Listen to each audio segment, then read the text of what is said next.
Hey everyone, today I'll show you how to uninstall updates on Android. Let's get started.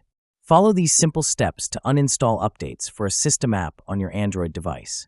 Step 1. Open the Settings app on your phone.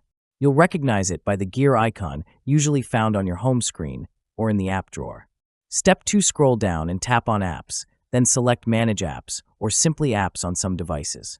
This will display a list of all apps installed on your phone, including system apps. Step 3. Find and select the system app you want to revert to its original version. For example, if you want to uninstall updates for Google Drive, tap on the Drive app from the list. Step 4. Tap Uninstall Updates.